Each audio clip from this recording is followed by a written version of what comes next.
Chapter 111. The Apostles Ask for a Sign. Matthew 24, 3-51, Mark 13, 3-37, and Luke 21, 7-38. Chapter Overview. 4 disciples ask for a sign. Fulfillments in the first century and beyond. We must keep alert. It is Tuesday afternoon, and Nisan 11 is drawing to a close. Also ending are days of intense activity here on earth for Jesus. By day, he has been teaching in the temple, and by night he has lodged outside the city. There has been great interest among the people who would come to him early in the morning to hear him in the temple. Luke 21, 37 and 38. Now that is past, and Jesus is seated on the Mount of Olives with 4 apostles, Peter, Andrew, James, and John. These 4 have come to him privately. They are concerned about the temple because Jesus has just foretold that not a stone of it will be left upon a stone. They have more on their minds, though. Jesus had earlier urged them, "Keep ready, because at an hour that you do not think likely, the Son of Man is coming." Luke 12:40. He had also spoken about the day when the Son of Man is revealed.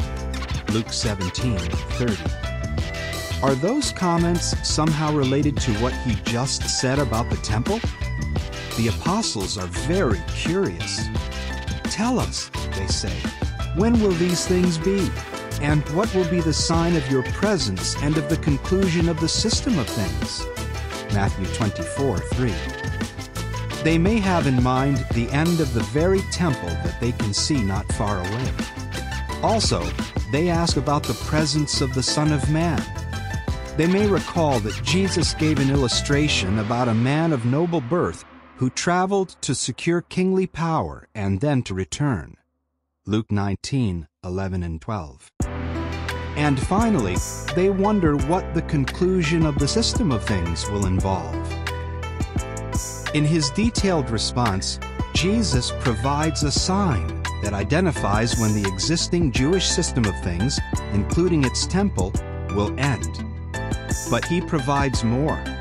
This sign will help Christians in the future to know when they are living during his presence and near the end of the entire system of things on earth. As the years go by, the apostles observe Jesus' prophecy being fulfilled. Yes, many things that he foretold start to occur in their lifetime. Thus, alert Christians who are living 37 years later, in 70 CE, are not caught unawares by the approaching destruction of the Jewish system with its temple.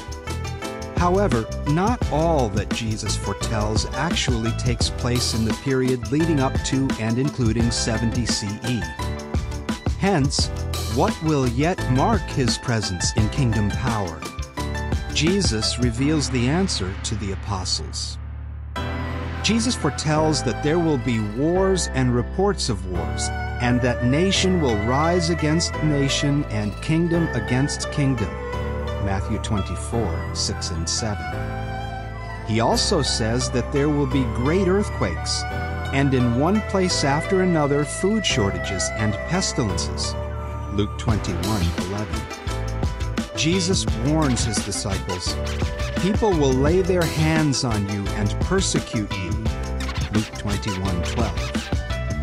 False prophets will arise and mislead many. Lawlessness will increase, and the love of the greater number will grow cold.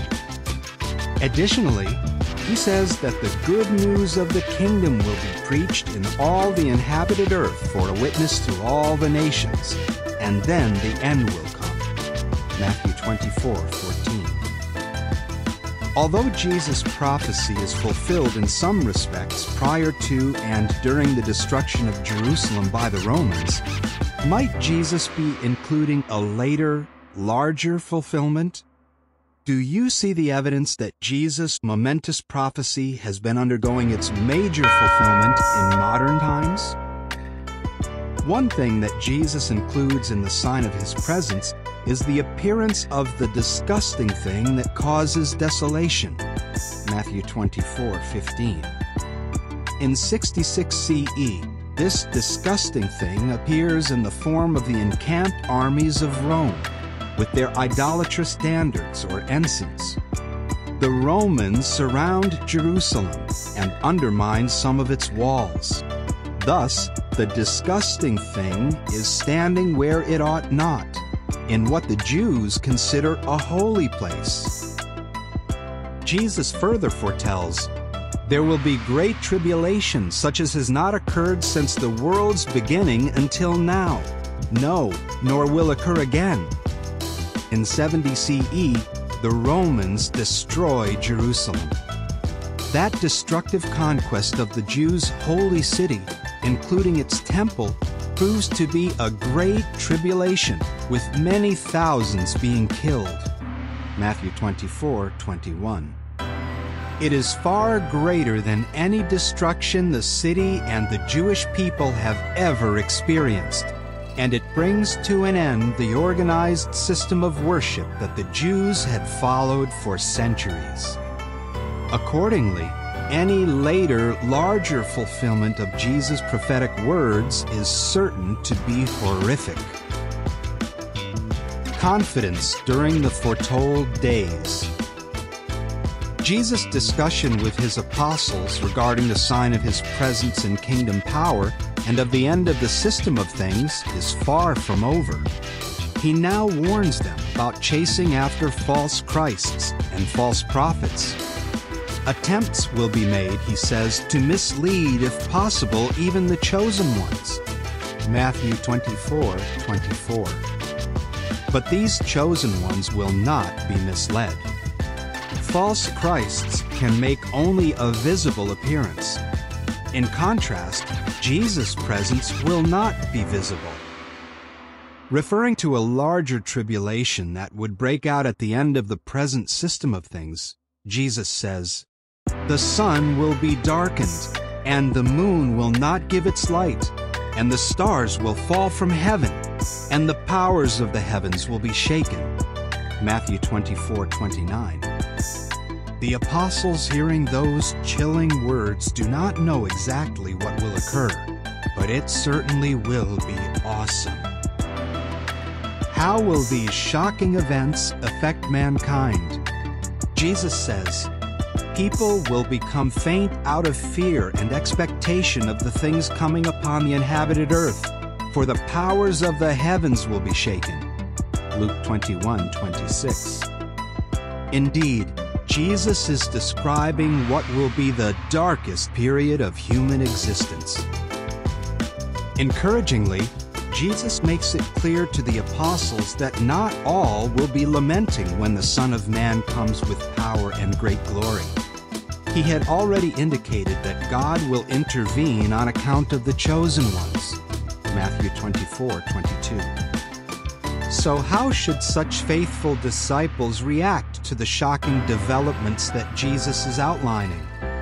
Jesus encourages his followers, "As these things start to occur, stand up straight and lift up your heads, because your deliverance is getting near." Luke 21:28. How, though, would Jesus' disciples who are living during this foretold period be able to determine the nearness of the end? Jesus gives an illustration about a fig tree. Just as soon as its young branch grows tender and sprouts its leaves, you know that summer is near.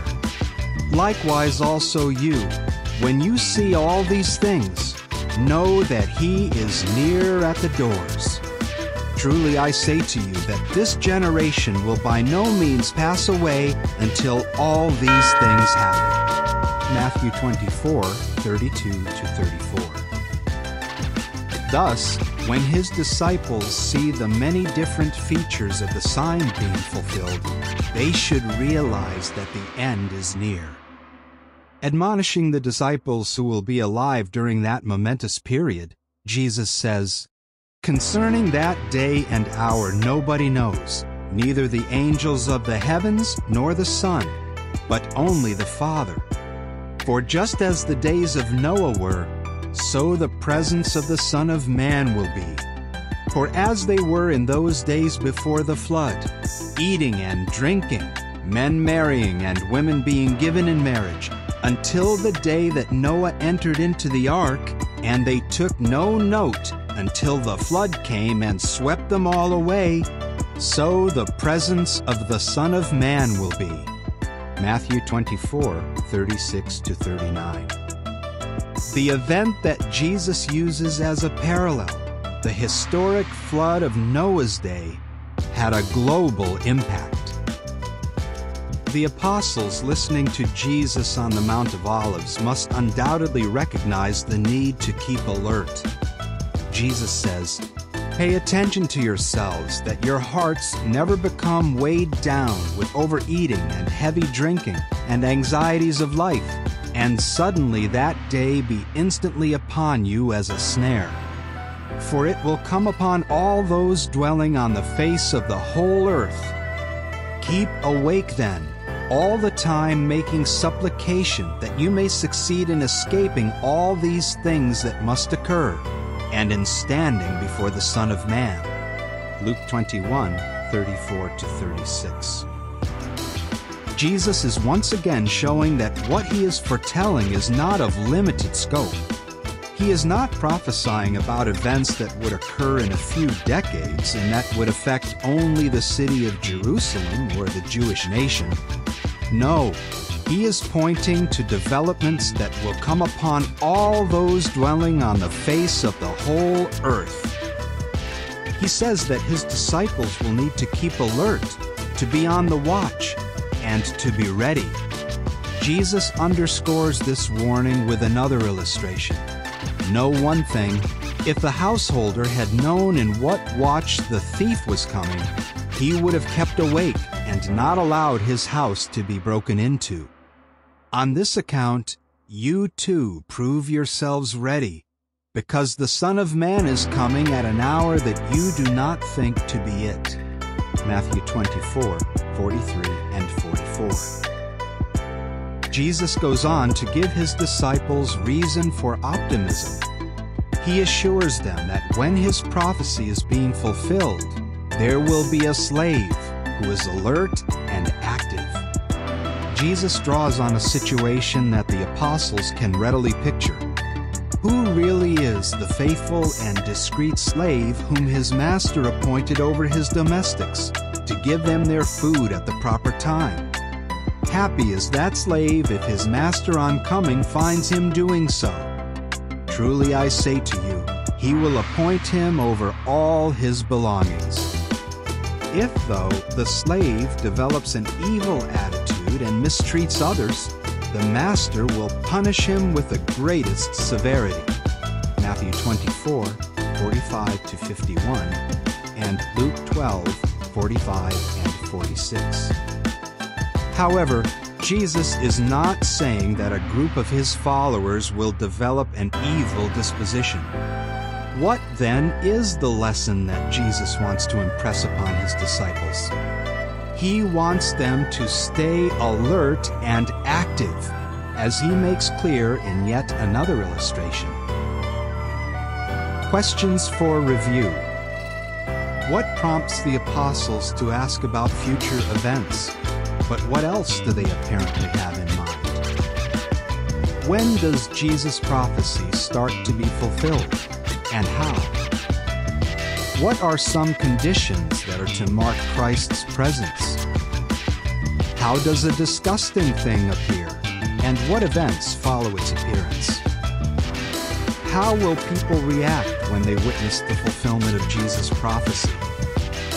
Jesus gives what illustration to help his disciples discern when the end is near?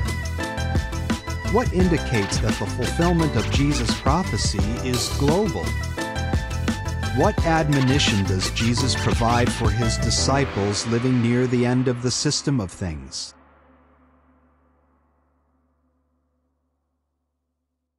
Chapter 112.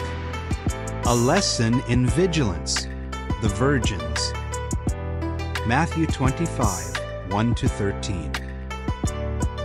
Chapter Overview. Jesus gives the illustration of the 10 virgins. Jesus has been answering his apostles' question regarding the sign of his presence and of the conclusion of the system of things. With this in mind, he now gives them wise admonition by means of an additional illustration. Its fulfillment would be observable by those living during his presence. He introduces the illustration, saying, "The kingdom of the heavens may be likened to 10 virgins who took their lamps and went out to meet the bridegroom. 5 of them were foolish, and 5 were discreet." Matthew 25, 1 and 2. Jesus does not mean that half of his disciples who inherit the kingdom of the heavens are foolish and the other half are discreet. Rather, he is making the point that in connection with the kingdom, each of his disciples has the capacity to choose to be vigilant or to be distracted. Jesus has no doubt, though, that each of his servants can remain faithful and receive his Father's blessings. In the illustration, all 10 virgins go out to welcome the bridegroom and to join the wedding procession.